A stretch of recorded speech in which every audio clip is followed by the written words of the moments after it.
Que voir à Dubaï et aux Émirats Arabes Unis? Que visiter? Quels sont les incontournables aux Émirats Arabes Unis? Je vous explique tout cela juste après ça.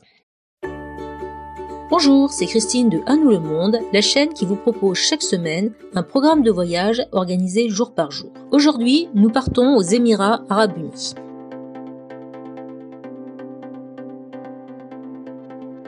Dès votre arrivée à Dubaï, récupérez une voiture de location et partez immédiatement pour Abu Dhabi. Traversez la ville et installez-vous à l'hôtel où vous vous reposerez.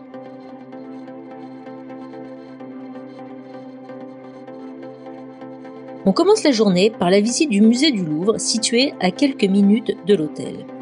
Les œuvres y sont splendides, présentées de manière thématique et non chronologique ou géographique comme d'habitude, et le bâtiment en lui-même magnifique. Comptez 3 heures pour cette visite. Ensuite, reprenez votre voiture pour une première halte au port des Doses où vous pourrez voir voguer des boutres traditionnelles avant de vous rendre à la grande mosquée Zayed, immense et toute blanche. L'entrée est gratuite, mais il est nécessaire de réserver au préalable sur Internet. Vous finirez la journée en revenant sur la corniche. Vous pourrez vous baigner, admirer les Etihad Towers, la porte de l'Emirates illuminée la nuit et faire une petite visite autorisée à l'Emirates Palace.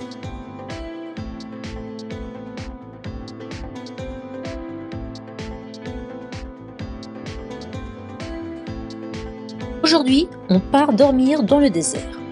Prenez la route pour l'oasis de Liwa. Il faut bien reconnaître qu'elle est assez monotone, mais devient magnifique après Liwa. À Liwa, arrêtez-vous près de la station-service pour acheter quelques provisions, puis rejoignez toujours par la route la dune de Morib, une des plus hautes du monde. À moins d'avoir un 4x4, ne vous arrêtez pas sur le bas-côté sablonneux de la route au risque de vous ensabler. Ensuite, revenez sur vos pas sur la même route ou sur celle plus ancienne qui la double et arrêtez-vous dans un des emplacements prévus à cet effet. Allez installer votre campement là où bon vous semble.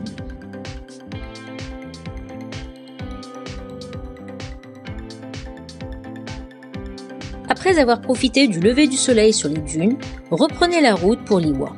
Là, empruntez la courte route des forts pour visiter les différents fortins qui défendaient autrefois l'oasis. De là, roulez jusqu'à Al-Ain. Vous vous baladez dans l'oasis située en plein centre-ville et vous irez assister au coucher du soleil en haut du Jebel Afit.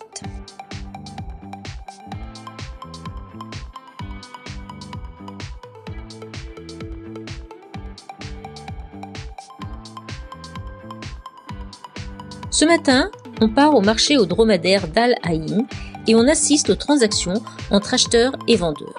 On se rapproche ensuite de la ville de Fujairah pour aller rendre une petite visite au Al-Effeyad Mountain Conservation Center où vivent des animaux endémiques en voie de disparition comme le loup d'Arabie, la panthère d'Arabie, des hyènes, etc.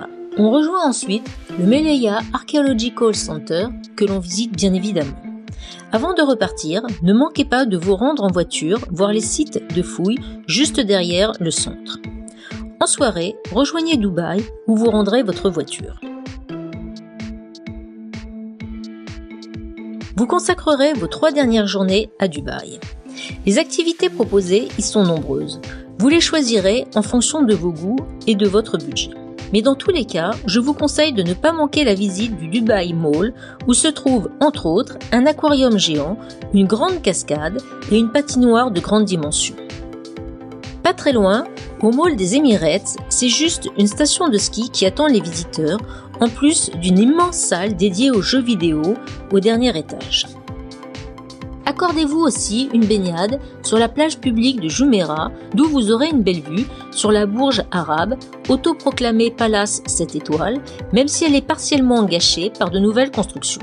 Consacrez aussi une journée au vieux quartier de Dubaï, Deira et Bourg Dubaï, visitez ces souks ainsi que le Dubaï Museum. Ne manquez pas non plus d'admirer la Burj Khalifa de nuit, tout éclairé, et le spectacle de ses fontaines à ses pieds. C'est ici que s'achève votre séjour aux Émirats Arabes Unis. Place maintenant au carnet pratique.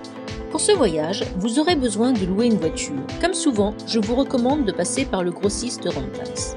Pour le programme proposé ici, vous n'aurez pas besoin de louer un véhicule 4x4, une simple berline suffit. Vous devrez aussi réserver certaines de vos activités à l'avance, ainsi que votre visite du Louvre et de la grande mosquée d'Abu Dhabi. Pour notre nuit dans le désert, nous sommes passés tout simplement au Décathlon d'Abu Dhabi, où nous avons trouvé tout ce dont nous avions besoin pour camper.